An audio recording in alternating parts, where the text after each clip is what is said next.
I was educated as a strict Catholic in a Catholic boarding school led by Jesuit priests.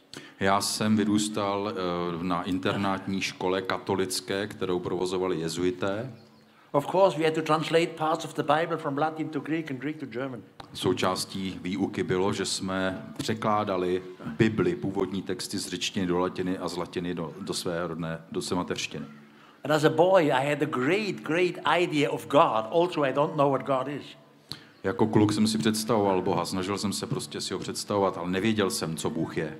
But now in the Bible they told us that the gods descends on the holy mountain with smoke, fire, trembling, loud noise. A pak jsem někde četl, že bohové sestoupili na svatou horu v oblacích kouře a v záblescích. So the God of the Bible was material, was matter and not spirit. Takže mi došlo, že vlastně Bůh Bibli je hmotný, to není duch. And I had doubts in my own Catholic education. A začal jsem pochybovat o své katolické víře. I said, if it is not God, what is it? Maybe extraterrestrials? Tak a říkal jsem si tak dobře, tak když teda se stoupilo cosi a není to Bůh, tak co to mohlo být? Mimozemšťané? And the next step I wanted to know if other communities in antiquity have similar traditions as we find them in the Bible. A pak mě začalo zajímat, jestli náhodou v té době, kdysi dávno, nebyly i jiné kultury, které... So I started to study the old religions. A proto jsem začal studovat stará náboženství. And it all repeats. Always some gods descended, teached humans, disappeared with the promise to return in the far future. A ty příběhy jsou velmi podobné. Prostě dostavil se, sestoupil Bůh, naučil lidstvo něco a odešel s tím, že se jednou vrátí. So the beginning of my research was religious doubts.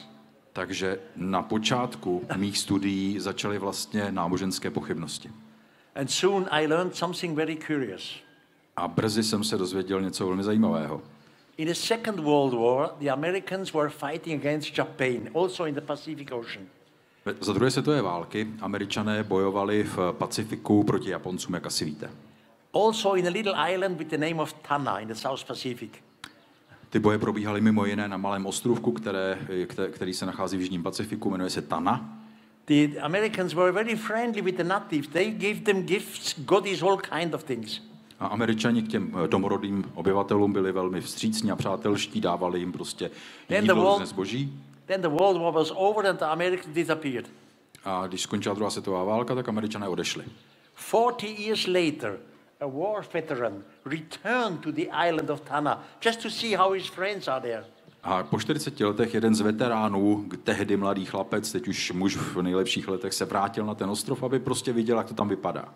And he was very astonished. The natives have kept the old airstrips clean. A viděl velmi zajímavou věc.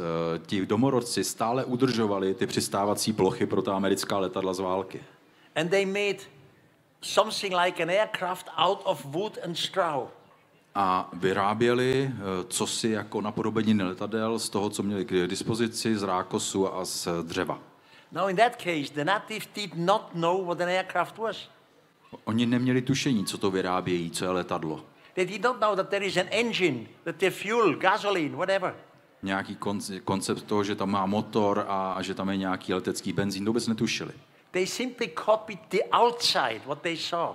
Prostě viděli, pamatovali si, jak vypadaly ty stroje, tak vytvořili napodobeninu. So the American asked the natives, why are you doing this? A ten Američan se jich zeptal, proč to děláte? And the natives said, you were here, you were friendly to us, and then you disappeared in heaven.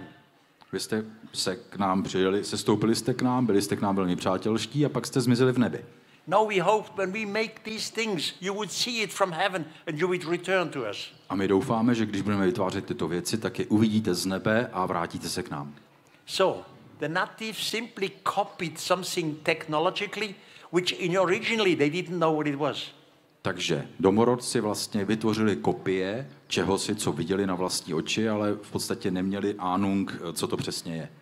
If I'm right and extraterrestrials were here some thousands of years ago, then our natives, our Stone Age people at that time, maybe also copied what they saw with the extraterrestrials.